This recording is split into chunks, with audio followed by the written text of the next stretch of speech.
L'actualité est cristallisée par la Coupe d'Afrique des Nations 2023. À quelques heures de l'ouverture de la compétition, feuille de match met en lumière les dernières informations. En compagnie de nos invités, nous vous disons tout. Qui sont les favoris? Quels sont les joueurs qui marqueront bien évidemment la compétition? Les éléphants sont-ils prêts? Que pensez-vous de la liste des V7 de Gassé? Pour répondre à ces interrogations, Didier Otokoré, ex-international ivoirien, champion d'Afrique 1992, et Michael Kouakou, journaliste sportif. Messieurs, bienvenue sur le plateau de 2FTV. Merci, bonsoir. Bonsoir à tous les téléspectateurs de 2FTV.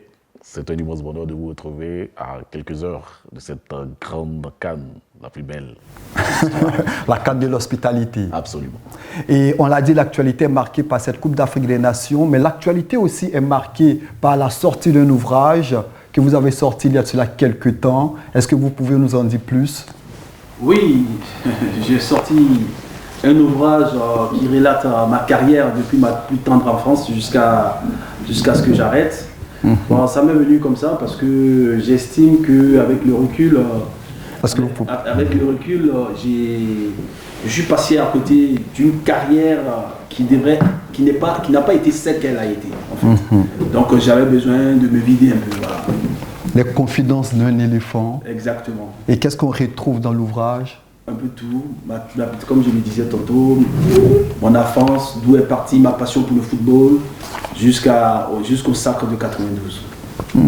Et vous évoquez l'épisode d'Akradio, oui, qui a suscité beaucoup de polémiques, de controverses, et qui suscite encore de la conversation. Oui, je pense que les Ivoiriens voulaient savoir ce qui s'était réellement passé, et donc je leur donne l'occasion. Mais en fait, il n'y a pas que ça, mais bon, comme ça donne, vous savez, actuellement on est dans une période où on aime bien les petites histoires, voilà, donc il n'y a pas de souci. Alors vous croyez véritablement que cet ouvrage-là permettra, jouera un rôle essentiel dans cette CAN-là, pourra aider certaines équipes, je dirais nous, nos éléphants, à pouvoir vraiment se sublimer? Qu'est-ce qu'ils peuvent véritablement tirer de cet ouvrage-là? Bon, ce qu'ils peuvent tirer de cet ouvrage, c'est la solidité du groupe, d'un groupe, et l'ambiance, c'est important, et puis après, la solidarité. Il faut être solidaire. Quand on joue ou pas, il faut se sentir dans le match.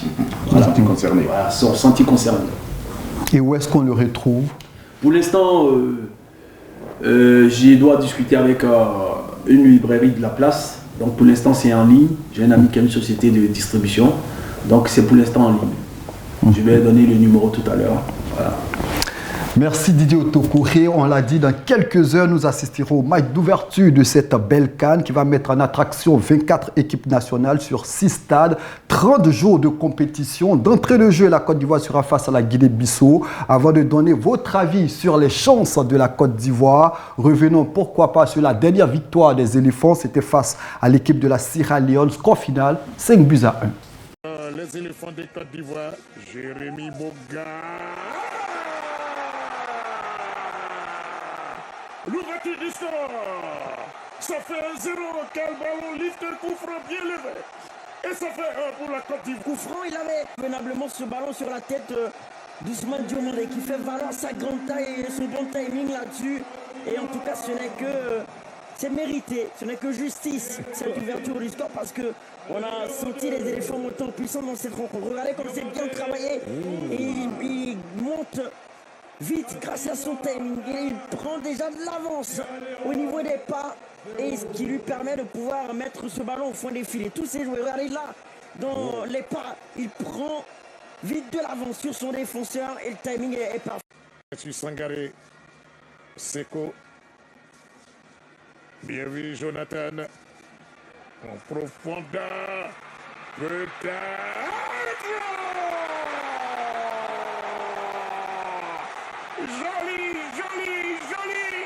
Kessier, ça fait 2-0. Quel but de Kessier, quelle passe de Greffo. Et la finition. De manière acrobatique, catapulter ce ballon au fond des filets, mais c'est très bien joué. Hein. Il est allé s'arracher, Franck Kessier, pour montrer toute sa détermination. afin de permettre aux éléphants de pouvoir doubler la mise. Mais c'est très très bien joué et ça prouve également Wallo, en termes d'enseignement, car on est là pour tirer les enseignements que les milieux de terrain aussi vont répondre présent offensivement. Regardez, alors qu'il y a ce contrôle qui semble être de trop, mais derrière ça lui permet de pouvoir enchaîner ce geste acrobatique. Et regardez la qualité, le centre de Wilfried Sengo et surtout la bonne remise de Jean-Philippe Crasso qui joue le rôle de relayeur. Regardez mon Ballot, peut-être on va voir le troisième. Jonathan Bamba qui permet aux éléphants de mener 3-0. Quelle démonstration de force! J'espère qu'on ne va pas terminer en beauté comme face aux Seychelles, 9-0. Voilà, en tout cas, pour le moment, on a fait un très très bon hat-trick.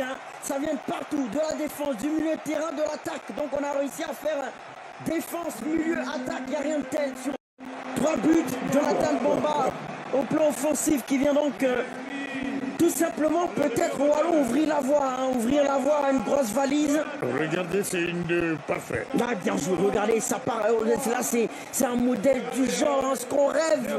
On rêve de voir à cette Coupe d'Afrique des Nations. Ça s'est joué à une touche de balle de part et d'autre. Regardez, caissier pour Seko Fofana. À toi, moi, rapidement. On joue pour Jonathan Bamba qui ajuste tout simplement le gardien sierra-léonais. Mais ça s'est joué en une touche de balle. C'est Sangaré Ibrahim et Nkolomande Kona. Je pense que c'est Jérémy Boga.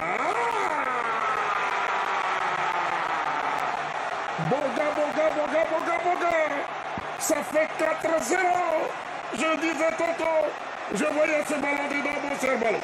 Notre intuition a été la bonne, Wallo. Effectivement, je l'ai dit. S'il arrive à contourner ce grand mur, il y a des chances que ça parte au fond. Eh oui, Culté a donné de l'effet au ballon. Cette faculté a donné une trajectoire fuyante à ce ballon, à faire la différence. Regardez, encore une fois, quelque part d'ajustement. Et c'est magnifiquement frappé. Regardez, en plus sur le côté de Donald, qui n'est pas exempt de reproche sur sa prise de balle. Regardez. On va revoir, allez, bien travailler l'élan qu'il faut, les pas d'ajustement qu'il faut. Et Donald, il se trouve complètement ici, Wallo. Il se trouve tout reproche sur sa prise. Ça joue vite sur le côté. Oh, il embarque son vis-à-vis. Konaté Karim, quel travail préparatoire. Amani Lazare, regardez le travail de Konaté. Bien sûr, il a fait le gros du travail. Fixation, accélération soudaine, ce qui permet de déposer son défenseur et derrière. Rapidement joué. Il a quitté Ouma. Odilon, Amani Lazare, l'auteur du 5e but. Et on marque. Ça fait 7-1, la petite colonie. Dans les têtes, on se dit que finalement... À l'instant, le résumé du match Côte d'Ivoire-Sierra Leone, match comptant pour les préparatifs de la CAN en 2023. Mais si on regarde les différentes rencontres de préparation de la Côte d'Ivoire, peut-on dire que les éléphants sont prêts? Didier Otokore, ex-éléphant. C'est une question. parce que les matchs amicaux, et comme le nom l'indique, ça reste amical. Et après, je pense que la préparation a été bien réfléchie. Parce que cette équipe avait besoin de se mettre en confiance. Donc gagner déjà, je ne sais pas si c'était l'île Maurice, je ne sais pas quelle équipe, là, 9-0. Les Seychelles, 9 buts à 0. Les Seychelles, 9 buts à 0. Ensuite, la Sierra Leone, 5 buts à 1. La Sierra Leone, 5 buts à 1. Je pense que tout ça conquiert à mettre les joueurs en confiance. Mais le problème, il ne faut pas oublier que trop d'excès de confiance aussi nuit. Donc voilà, on est entre les deux. Et demain, c'est la vérité. Demain, ce n'est pas un match amical. C'est un match de compétition, de la CAN. Et il y a une équipe qui ne va pas venir déjà en victime. Elle va venir aussi se battre. Surtout qu'elle vient en Côte d'Ivoire. Et puis maintenant, nos parchidèmes, il faut qu'ils puissent jouer dans les grands clubs. Il n'y a pas de problème. Mais l'équipe nationale reste l'équipe nationale. Michael Kouakou. Alors sur le papier, on dirait que les éléphants n'ont pas de favoris, mais la Guinée équatoriale ne vient pas. La Guinée-Bissau. La Guinée-Bissau, autant pour moi, ne vient pas, comme l'a dit l'aîné Didier, victime expiatoire. La Guinée-Bissau viendra jouer grandement ses chances et viendra également pour donner le meilleur d'elle-même, pour pouvoir viser quelques bonnes places dans le second tour. Alors les matchs amicaux restent ces matchs amicaux-là. On a capitalisé, on a pu acquérir un bon nombre je dirais, de confiance. Maintenant, nous passons à la compétition. La compétition, c'est une autre réalité. Et il va falloir qu'on travaille, qu'on soit unis, qu'on ait le fighting spirit. Et je voudrais rebondir sur ce que a dit le sélectionneur Gassé tout à l'heure. Il a dit qu'il faut qu'on ait une maîtrise technique et qu'on ait aussi de la finition. Ce sont des chantiers. Je pense qu'il a eu 5 jours de stage à San Pedro. Il a véritablement travaillé et demain, on aura la réalité sur le terrain. Mais au regard des différents matchs de préparation, est-ce que cette équipe vous a donné satisfaction? On a vu avec le Maroc un but partout, un match assez enlevé, mais on se fait rattraper dans les derniers instants du match. Ensuite, face à l'île Seychelles, c'est vrai que c'est une équipe de seconde zone, 9 buts à 0. Et puis la Sierra Leone, 5 buts à 1. Au regard de ces différentes rencontres, est-ce qu'il y a de l'espoir véritablement? Si on veut regarder ces matchs, oui. Ben, comme je le dis, peut-être quitte à me répéter, une compétition internationale telle que la CAN, est-ce que vous savez que c'est la compétition, le tournoi le plus difficile au monde? La CAN, c'est la compétition la plus difficile au monde. Donc, devant la Coupe du Monde, devant les championnats des nations européennes, la CAN est une compétition très très difficile parce que là-bas, on ne respecte personne. Voilà.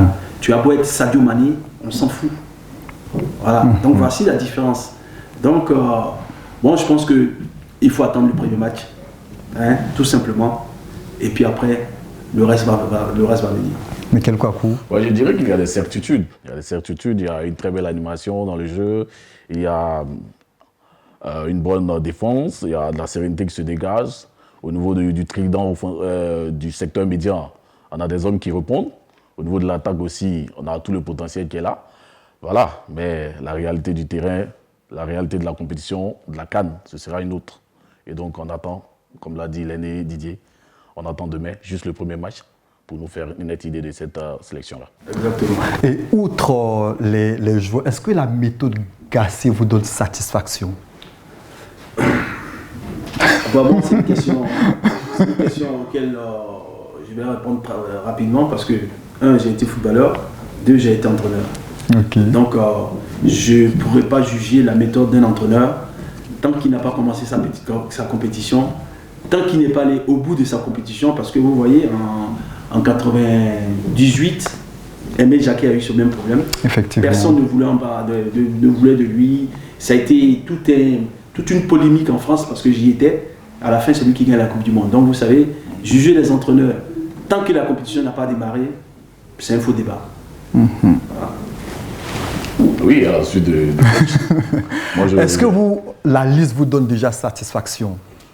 C'est vrai que sur les 27, il y a beaucoup de polémiques, beaucoup de controverses. Eu égard à certains noms qui ne sont pas dans cette liste. Au regard de cette liste, déjà. Alors, je dirais que c'est une liste qui est assez homogène. C'est une liste dans laquelle on retrouve du potentiel. Voilà, seulement qu'il y a quelques têtes qui devaient y être, qui n'y sont pas. Et c'est ce qui a quelque part suscité le courroux de pas mal d'Ivoiriens. Donc, je pense que les hommes forts sont là, les cadres sont là, les jeunes qui doivent accompagner les cadres pour former cette belle alchimie, pour pouvoir nous conduire vers le sacre, la 3e étoile. Je pense que tout le monde est là. Mais bon. Vous êtes de cet avis, tout le monde est là. Ouais, et puis, vous savez, c'est un choix. Donc les choix, ça se discute toujours. Maintenant, le plus important, c'est de savoir où Gassé va nous amener avec cette équipe. Après, on pourra juger. Pour l'instant, là, on n'a rien à dire. Il a fait un choix. Bon, les choix, ça se discute toujours. Maintenant, il a expliqué aussi. Est-ce qu'il a expliqué? Il n'a pas pu l'expliquer. Mais ce serait bien qu'il explique pourquoi si et pourquoi pas ça. Mais moi, au vu de ce que je vois, en ce qui concerne Zaha, c'est vrai que Zaha... Ah, c'est un nom qui est revenu énormément. C'est lui qui est revenu énormément. Je pense que Zaha est un joueur atypique. C'est-à-dire que dans un match, il est capable de faire la différence. Ça, il n'y a rien à dire. Mais est-ce que il vit bien avec le groupe? Parce qu'en France, on a eu la même chose. Cantona en 88, en 98, il était l'un des meilleurs joueurs en Angleterre. Mais il n'a pas été pris. Et la France a été gagnée. Donc, vous comprenez ce que je veux dire? Vous, en tant qu'ex-footballeur, vous estimez que la discipline du groupe doit primer sur la qualité individuelle? C'est surtout en équipe nationale. C'est pas une équipe où vous vous côtoyez tous les jours. Vous vous côtoyez tous les 2-3 mois. Donc, il y a plus besoin d'affinité, c'est une famille en fait. Vous devez vivre en famille, vous ne devez pas être à l'écart. Même si on ne parle pas français, on fait tout pour parler français. Ça dit que on fait tout pour s'imprégner. C'est pas une mauvaise personne, Eza. Quand j'entends les gens parler et tout, c'est pas une mauvaise personne. Mais il a peut-être son caractère qui fait que, bon, voilà. Et en 1992, vous pensez que ce premier sacre de la Côte d'Ivoire, cette discipline, cette solidarité a primé? Sans ça, on n'aurait pas gagné. Vu la préparation qu'on a eue, s'il n'y avait pas ça... Mauvaise préparation? Non, c'était pas une préparation, elle n'était pas bonne, la préparation. Non, donc c'est ce groupe-là qui allait chercher cette coupe. C'est pas un individu, c'est un groupe, tout est un groupe. Hein? Avec tout ce que ça comporte. Il y avait du talent, il y avait des guerriers, et il y avait de tout dans cette équipe. Voilà. Et une équipe, de temps en temps, il faut des gars un peu, voilà, qui sortent un peu de l'ordinaire. Il ne faut pas être trop plat. Voilà. Et ça, c'est l'une des clés que la Côte d'Ivoire doit avoir pour... Oui, pour l'instant, je vois bien Seko, un peu comme ça. Je vois des gens qui tirent le groupe vers le haut. Bon, il y a Sangaré qui parle pas beaucoup, mais techniquement, il tire l'équipe vers le haut. J'aime bien ce défenseur, Ndika. Evan Ndika. Ouais, j'aime bien, voilà, qui fait son boulot. Il est d'abord défenseur, et puis après, il fait le travail. Donc, quand on a des gars comme ça, je pense que ça devrait aller. Puis il y a Allais, évidemment, malheureusement. Qui ne sera pas là au premier match avec Simon Adingra. Mais qui n'a pas trop joué en équipe. Mais bon, une compétition, c'est le Graal. Donc, des fois, ça peut lui servir de ne pas avoir trop joué. Ok. Pour revenir à ces anecdotes-là que vous évoquiez tout à l'heure par rapport à Cannes 1992, récemment, j'ai eu en interview le coach Yeo Martial qui parlait de franchise, qu'il fallait que les joueurs soient francs envers le sélectionneur, envers leurs amis. Et qu'en 92, il y avait cette franchise-là. Et que quand un joueur ne se sentait pas dans le match, il était capable de venir dire au coach que je ne pouvais pas jouer ce match-là. Est-ce que vous, qui êtes coach, qui avez été champion en 92, est-ce que lorsque, d'un œil extérieur, vous pensez vraiment qu'il y aurait des joueurs assez francs pour dire au sélectionneur Gasset que demain je ne pourrai pas jouer ce match-là? Et puis on est loin en fait, on ne sait pas comment vit l'équipe, on ne sait pas trop comment vit cette équipe. Mais bon, puis c'est pas la même époque, là, je pense que Gasset fera son équipe et ceux qui seront titulaires joueront. Mais je ne vois pas un joueur aller dire moi je ne peux pas jouer, parce que là, c'est quand même en Côte d'Ivoire. Hein. Ah oui. C'est en Côte d'Ivoire et vous voyez l'engouement que ça suscite. Donc, je ne vois pas un joueur dire je ne suis pas en forme. La preuve. Et même Gervinho a voulu participer encore à cette dernière CAN, pour vous dire. Voilà. C'est vrai que vous avez évoqué les forces de cette équipe, mais selon vous, quelles sont les faiblesses de cette équipe? C'est vrai qu'on évoque très souvent nos portiers. Est-ce que, selon vous, nos portiers sont le maillon faible de cette équipe? Yaya Fofana, Badra et Foli. Bon, je ne répondrai pas par l'affirmative. Je dirais, depuis le temps des indépendances jusqu'à aujourd'hui, la Côte d'Ivoire n'a pas eu une culture de grands gardiens. Je dirais de grands portiers à l'international, comme on a avec les Nigérians, comme on a avec les Sénégalais aujourd'hui. Mais on a toujours eu de bons gardiens qui s'expriment tant bien que mal dans le championnat local, et on a eu également Copa, qui était à Lokeren et autres. Donc je pense que... TP Mazembe, on a toujours eu de bons gardiens, de très bons gardiens, même le gardien le premier gardien qui nous a apporté le Graal. Je parle du sieur Alain Guamédé. Donc on a toujours de très bons gardiens, mais qui n'ont peut-être pas été dans les très grands championnats européens comme dans d'autres pays. Mais on ne peut pas dire que les gardiens sont le maillon faible. Les gardiens n'ont jamais été le maillon faible de la Côte d'Ivoire. Est-ce qu'il y a des faiblesses dans cette équipe selon vous? Forcément, il y a des faiblesses dans toute équipe. Forcément. Forcément qu'il y a des faiblesses. Et de votre regard d'ancien footballeur, d'aujourd'hui, de coach? Je dirais... on a une défense assez jeune. Il faut pas qu'il soit suffisant. Voilà. Je pense déjà à ce défenseur hein, qui joue à Monaco. Sengo, qui est un très très bon défenseur, mais par moment il est suffisant. Donc ça, quand on est dans cette compétition-là, il faut oublier tout ça. Voilà. Il faut respecter les gens, quoi. Surtout l'adversaire. Moi je voudrais renchérir avec le bastion offensif qui souvent n'est pas assez efficace. Là on va en une coupe d'Afrique, on est en CAN, on n'aura pas 20 occasions, on n'aura pas 18 occasions.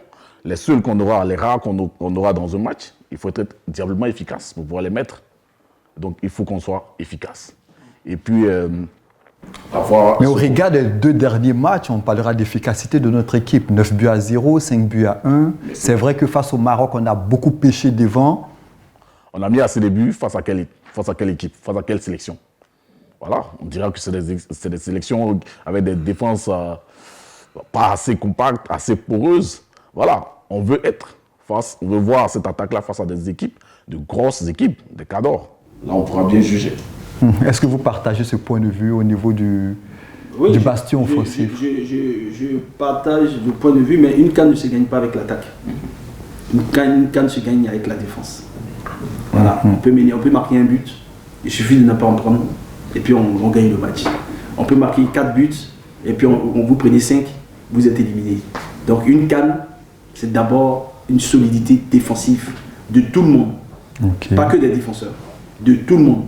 Et puis après les buts, ça viendra toujours parce qu'il y a quand même de bons buteurs.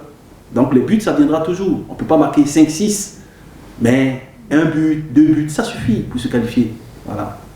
À propos de la défense aussi, il faut qu'on sache gérer les fins de match. On a vu face au Maroc, où on menait tout le match depuis la 47e minute, mais on s'est fait rattraper dans les ultimes minutes. Donc il faut qu'on travaille la finition, je dirais la fin des matchs. Il faut qu'on soit concentré, il faut que nos gars soient concentrés, qu'on puisse repartir avec les 3 points.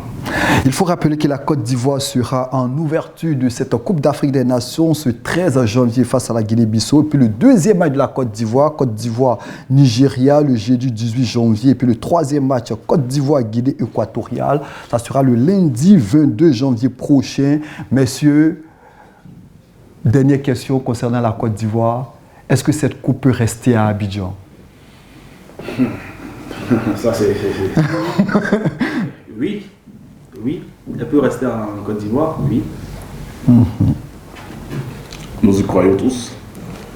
Voilà, mais il va falloir mettre les ingrédients, il va falloir avoir le fighting spirit, la solidarité, être... voilà. Il y a tout pour qu'elle reste ici, en fait. Il y a le public. Déjà, vous voyez qu'il n'y a plus de place. Ah oui, la plupart des tickets sont sold out. Donc, c'est devant 60 000.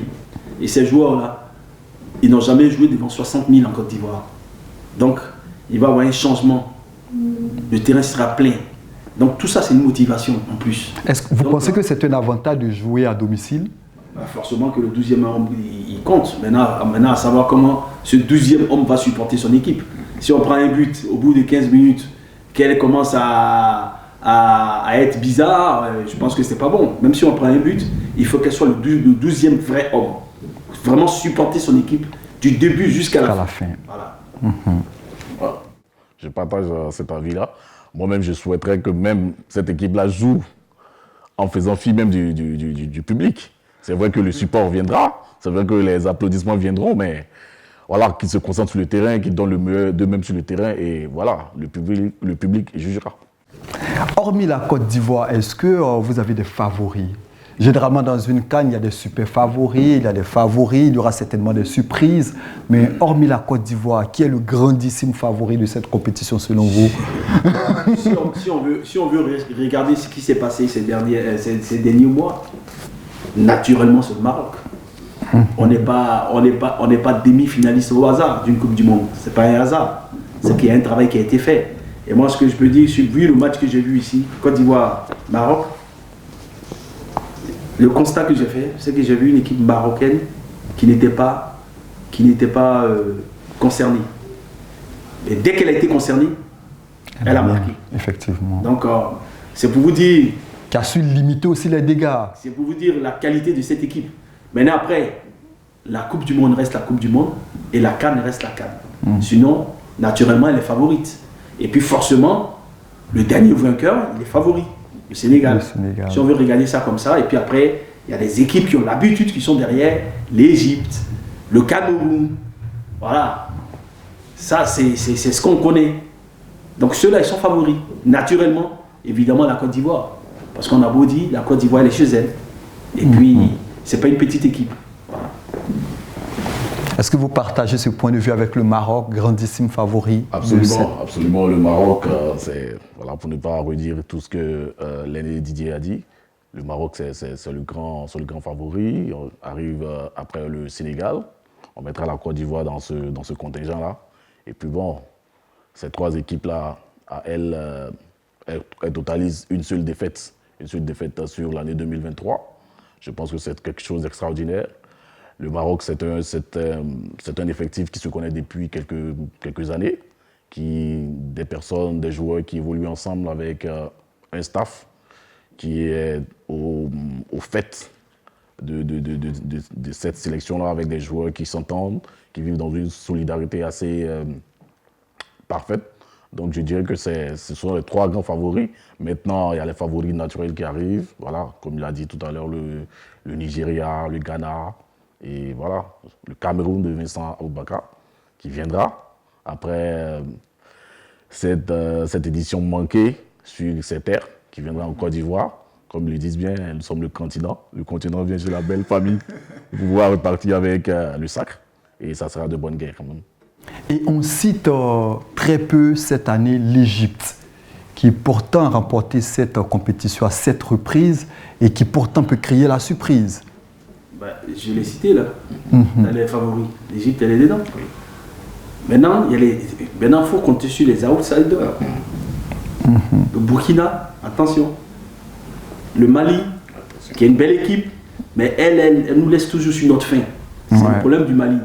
Mais si elle va au bout, ça peut faire mal. Il y a la Guinée qui est une belle équipe. Donc, il y a la Guinée équatoriale du Bissau, dans la dernière Coupe du Monde, dans la Coupe d'Afrique que j'ai vue, pas mal. Donc, c'est assez homogène. Est-ce que vous pensez, vous aussi, à des surprises dans cette Coupe d'Afrique des Nations? Oui, je dirais que j'ai cité en premier lieu la Gambie. La Gambie qui avait réalisé l'espoir d'atteindre sa première participation les quarts de finale au Cameroun. Je voudrais revenir sur le Syli national de Guinée avec son attaquant qui vit une saison assez extraordinaire. Je parle de Serhou Guirassy, qui a mis 17 buts, qui est le deuxième meilleur buteur au niveau de la Bundesliga allemande. Donc c'est une très belle équipe. C'est des équipes qui viendront jouer les trophées. Je pense qu'elles auront leur mot à dire. Nous sommes à quelques minutes de la fin de cette émission. Est-ce que vous pensez notamment à quelques sportifs qui pourront, pourquoi pas, donner une certaine saveur à cette compétition? C'est vrai qu'on évoque très souvent Sadio Mané, Vincent Aboubakar, mais est-ce que vous pensez à certains noms? L'Égyptien est là, toujours. Et comment il s'appelle? Mohamed Salah. Salah, il est là, il sera là. Il sera là parce qu'il est un jeu que peu de joueurs ont, la vitesse, la gestuelle, il est à droit devant le but. Il y a ces joueurs-là, et puis je pense qu'il va y avoir des révélations. Par contre, les noms, je ne les connais pas, je ne connais pas toutes les équipes, mais je pense qu'il y aura des révélations. De grosses révélations, mais aussi des footballeurs qui ont déjà confirmé. Je veux parler de Osimhen Victor, le Nigérian, qui sort d'une saison assez stratosphérique avec Naples. voilà, qui a fini meilleur buteur de la Série A et qui a fini également meilleur buteur de la phase des éliminatoires de la CAN 2023. Donc c'est un attaquant qui vient, il est assez jeune, mais qui en a sous la semelle et qui viendra vraiment s'exprimer, donner le meilleur de lui-même. Et je pense qu'il fera partie des grandes surprises et des révélations également. Rappelons à toutes fins utiles pour toutes les personnes qui nous suivent que dans le groupe A, on retrouve la Côte d'Ivoire, la Guinée équatoriale, la Guinée-Bissau et le Nigeria. C'est pour les loger au stade Ipempe. Dans le groupe B, au stade Félix Houphouët-Boigny, on aura l'Égypte, le Ghana, le Cap-Vert, le Mozambique. Et puis à Yamoussoukro, le Sénégal, le Cameroun, la Guinée et la Gambie. Dans le groupe D, à Bouaké, au stade de la Paix de Bouaké, l'Algérie, le Burkina Faso, la Mauritanie et l'Angola. Dans le groupe E, logé à Korogo, la Tunisie, le Mali, l'Afrique du Sud et la Namibie. Et puis le groupe F, logé à San Pedro, le Maroc, la République démocratique du Congo, la Zambie et la Tanzanie. Messieurs, nous sommes pratiquement à la fin de cette production. Dites-nous au niveau de l'organisation, est-ce qu'il y a de la satisfaction? Cadre de l'hospitalité, engouement, on voit véritablement que le peuple ivoirien est de plus en plus en train de se lever. Est-ce que vous êtes satisfait de l'organisation? Oui, l'organisation, ça fait quand même plus de maintenant 4-5 ans que le COCAN a été mis en place. Donc je pense que l'organisation, pour l'instant, il n'y a rien à dire. Les pelouses, les stades. Surtout les pelouses. Là, ils ont fait un gros travail au niveau des pelouses. Quand j'ai été voir le match Côte d'Ivoire, c'était contre quel pays là? J'ai vu un match en tout cas de Côte d'Ivoire comment ça s'appelle, à San Pedro. Côte d'Ivoire Seychelles. Non, c'était Côte d'Ivoire Sierra Leone. Non, pas le dernier match. Le premier match de la Côte d'Ivoire à San Pedro. Et on nous a invités à aller les voir s'entraîner. On est descendu sur la pelouse. Ça nous a donné envie de revenir rejouer. Hein. C'est vraiment des moquettes. Ils ont de la chance, hein, donc il faut qu'ils en profitent. C'est pas notre cas. Hein. Ouais. Et au niveau de la mobilisation, non, l'Ivoirien, il aime l'Ivoirien, quand il s'agit de l'équipe nationale, il n'y a rien à dire. Il n'y a même pas besoin de mobiliser. Et ça se passe de chez eux. Donc, naturellement, ils sont mobilisés. La preuve, les 60 000 places ont été vendues depuis un mois. Voilà. Au niveau de l'organisation, alors tout est points positifs. Je dirais que tout est parfait actuellement. Voilà, au niveau des stades, après les différentes visites de la CAF avec son secrétaire général et tout ça. Je pense que tout a été mis en œuvre, tout a été mobilisé. Les petits plans ont été mis dans les grands pour que cette CAN soit un véritable succès. Et jusqu'à présent, pour ce qui est de l'organisation, on peut dire que c'est tout roule au super. Mais bon, rien n'est encore parfait. Comme toute œuvre humaine, il y a toujours des points de satisfaction et d'insatisfaction. Au niveau de la presse, pour se trouver... Grosse difficulté avec l'accréditation. Absolument. De ce côté-là, il va falloir qu'on jette un œil et que le COCAN travaille à cela, la CAF également, pour que les journalistes puissent être accrédités avant cette joute continentale. Vous serez dans les stades pour assister au match? Malheureusement, non. Je serai en studio. Je suis consultant d'une chaîne que je ne dirai pas le nom. Donc, je ne pourrai pas être au match. Vous êtes un ancien champion. Dites à nos éléphants quelles sont les clés pour remporter cette victoire pour terminer. Bon, je l'ai déjà dit. Solidarité, confiance en soi, franc avec les autres, franc avec tout le monde, et puis se donner. Il faut se battre. Il faut tout donner. Voilà. Quand on a tout donné, en général, forcément, on réussit. Voilà. Il ne faut pas avoir des regrets. C'est tout. Ancien champion, quel message aussi aux Ivoiriens? Aux Ivoiriens qui supportent leur équipe, véritablement, parce que les Ivoiriens, ils aiment bien qu'on gagne. Ils n'aiment pas attendre parler des défaites, des machins. Quand il y a comme ça, là, ils ne sont pas trop, c'est pas des vrais supporters. Ils sont des vrais supporters, à l'anglaise. Voilà. De vrais supporters à l'anglaise. Voilà. Du début jusqu'à la fin du match. Voilà. Michael Kouakou, un dernier mot, un dernier message, observateur de la scène footballistique en Côte d'Ivoire. Lors de la première CAN que notre pays a abrité, nous n'étions pas encore nés. Cette fois-ci, nous sommes bien là et nous sommes dans ce métier-là que nous avons tant chéri, tant aimé.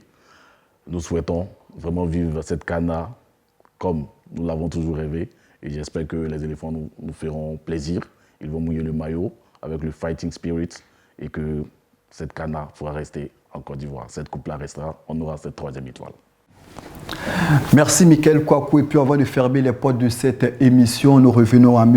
Didier Otokouré, ex-champion d'Afrique 1992, dont l'actualité est marquée par l'ouvrage Les Confidences d'un éléphant. Où est-ce qu'on peut le retrouver? On peut le retrouver en ligne. Donc c'est une société de distribution. Donc au 07 87 86 77 75. Vous appelez, on vous livre là où vous êtes. Voilà. Donc, c'est ce que j'étais à dire en attendant que ce soit dans les librairies. Et comme je disais ce matin, j'étais avec mon jeune frère et puis j'ai eu un appel de Kofi, maestro. Je ne sais pas si vous l'avez connu. Il jouait à Boisflé. C'était peut-être pas né. C'est l'un des joueurs les plus techniques que la Côte d'Ivoire ait eu. Il faisait rêver. Il jouait avec des gants blancs. Il m'a appelé ce matin, en pleurs, en train de lire mon livre, pour me dire merci, et en pleurs. Donc c'est pour dire que ce livre-là, il commence à accrocher déjà. Voilà, et ça c'est ma satisfaction. En tout cas, merci beaucoup, merci de votre visite et puis merci de nous avoir honorés par votre présence. Merci, je rappelle. Merci au contraire. Les Confidences d'un éléphant, vous pourrez le retrouver et puis je vous invite à le lire pour, pourquoi pas, en savoir davantage sur notre champion d'Afrique en 1992. Pour notre part, c'est ici que s'achève cette émission. Nous rappelons que la compétition s'ouvre dans quelques heures seulement. Côte d'Ivoire, Guinée-Bissau. Merci de rester 2FTV et à la prochaine émission.